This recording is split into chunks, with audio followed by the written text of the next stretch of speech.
So I've been asked to share how I do my box stitches without any special tools, just using our regular supplies and tools that you would normally have on hand, like your rulers and a piece of either fabric chalk or a erasable pen, just ensuring that it is able to be erased from your webbing, as not all those products are fully removable from all types of webbing, so you do want to ensure that you can remove it. Because I'm going to be doing a duffel that has a long strap before I get to my box stitches, I have masking tape to keep my webbing in place. Now let's get to it. If you haven't done so, make sure that you do singe the ends of your webbing. That does provide support to your webbing. Now, I'm not going to walk you through the marking placements of where I'm placing my webbing, just because that is very pattern specific, and that won't make or break how you do the box stitches. So I'm going to place my webbing on the markings indicated within the pattern. I'll use a piece of masking tape to hold it in place and straight. And you can use a straight edge to verify that this is straight up.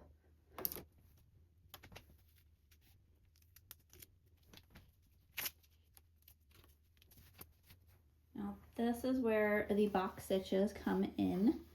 So once you have your webbing on, and ensure that your handle is not going to be twisted, I'm going to take it from the opposite end of my panel, and I'm going to take from my top edge of my panel and measure down to where I want my box stitches to start, keeping this webbing straight,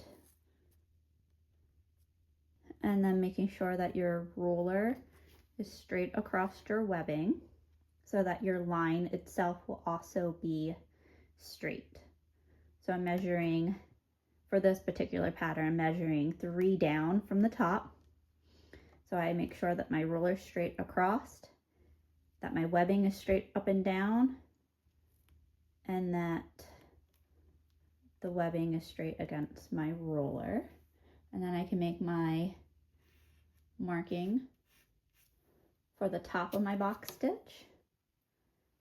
And I need a box that is 1 5/8 inch big, so I can measure down from there for my marking. Now, in doing this way ensures that you will always be able to make your box stitches per the size of the pattern without needing to change it, because a lot of the times the sizes of the boxes within a certain pattern are there for support reasoning. So making them smaller can compromise the structure of your bag. I'm going to quickly go ahead and repeat on this side.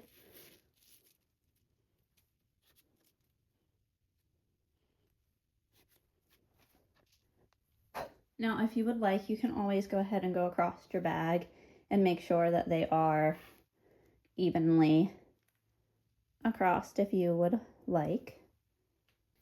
Now that I did my prep work for my box stitches, we can go ahead and take it over to the sewing machine.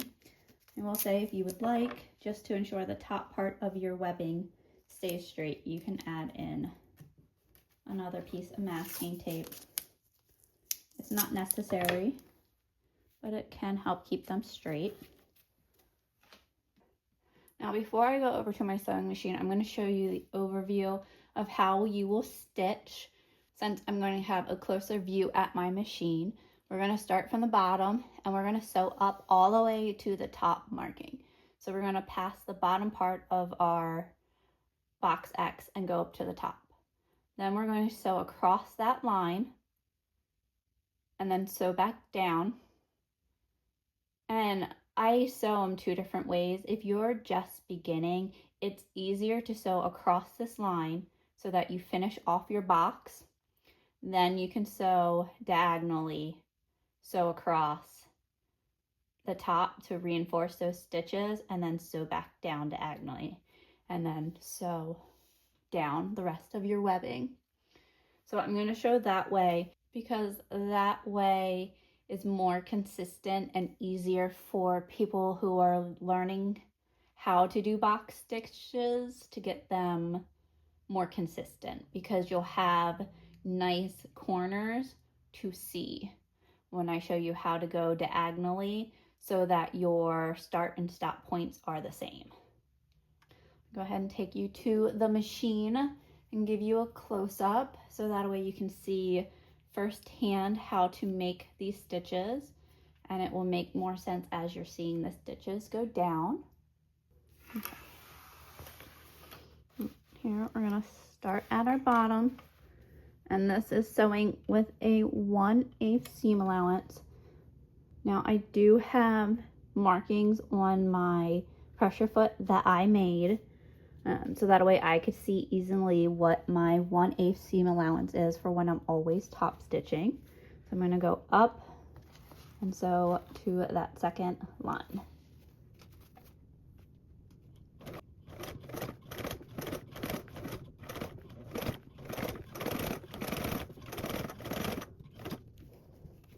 When you get to your masking tape, you can move it out of the way.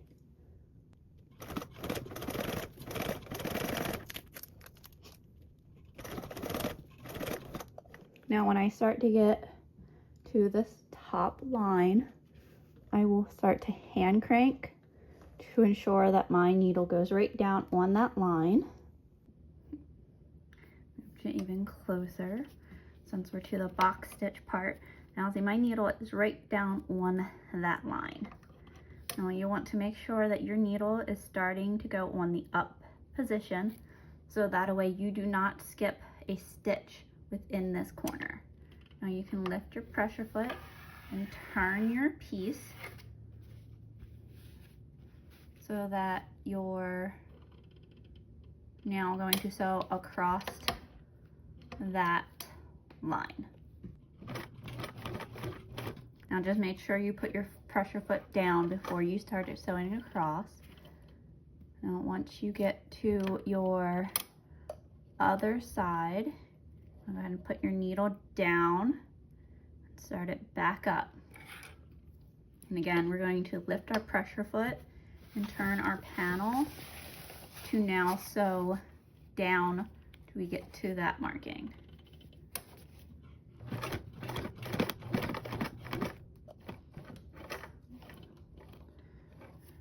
And now I got to that marking again. I'm gonna start my needle back up on the incline, lift my pressure foot so I can then turn my panel, and put my pressure foot back down. Now I'm going to sew across that line and stop once I get my needle into that previous line of stitches. You go down and then you'll start your needle back up on the incline, so you can then lift your pressure foot to make the X's to your box stitches. I'm going to take you back out so you can see what I do to line up these stitches really easily. So right here is the end of my machine table. You can also do it to the edge of your machine, but you just want a flat, straight edge that's in front of your needle to then take a ruler to line it up. So I lift up my pressure foot, slide my ruler underneath to touch the side of my needle, slide my ruler to the edge of my bed. Now that right there is a straight line.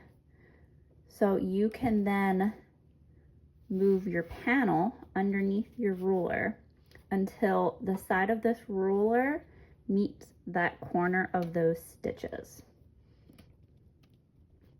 And that is how you know that that's going to then be a straight line. So I can now put my pressure foot down, And if you feel comfortable enough, you can just sew straight on up, or once you've lined it up, you can now take the ruler to the side of your pressure foot and sew, keeping this panel straight. Now, if you're sewing with your ruler next to your pressure foot, it no longer will line up to that corner look-wise. Like, this is how it will look when you're sewing. But that needle will hit that corner space. So it's not my preferred way to sew with the ruler next to it, but I can show you that.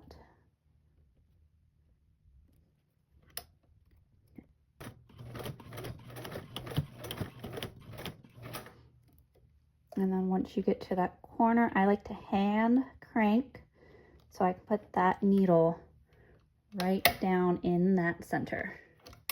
And then of course you'll want to go ahead and crank up before you lift your pressure foot to turn.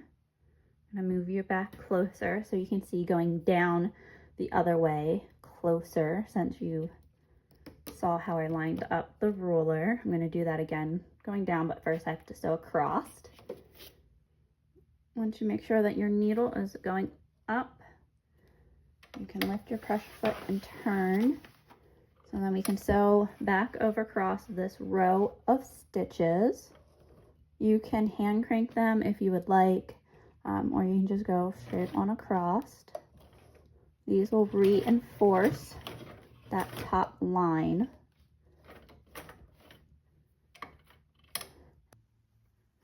Now, once you've got your needle right to the corner of that,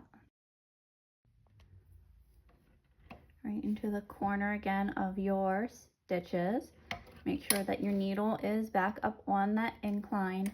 You lift your pressure foot, and then we can turn our panel until it's going down. And this time I'm going to sew down here.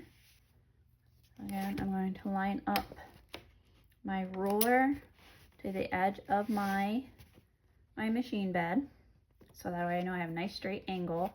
And then I'm going to move my panel until that corner is lined up against my ruler. So I can sew that down. This time I'm going to do it without the ruler next. You could, again, line it up to your machine, and since you know that that's going to meet there, you just sew on down.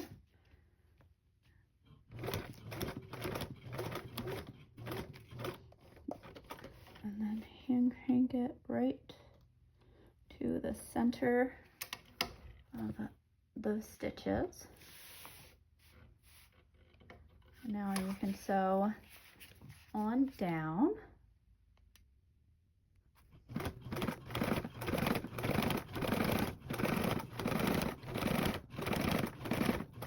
I will say, when I get to the bottom of my webbing, I do like to turn and just baste across the bottom.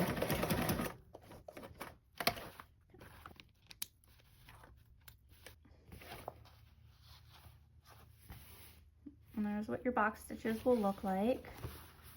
A nice pretty box. And then you can go ahead and remove your markings.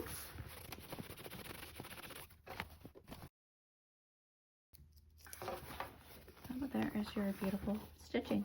I hope this helps somebody and allows you to be able to use the tools that you currently have on hand to make any size box stitch that you need, just making sure that you mark your top and the bottom of your boxes. If this helped you, or you would like to see other tips or tricks and tutorials, please subscribe to my channel so you can follow me for more. Thanks everyone, happy stitching. Good luck on your box stitches. Bye.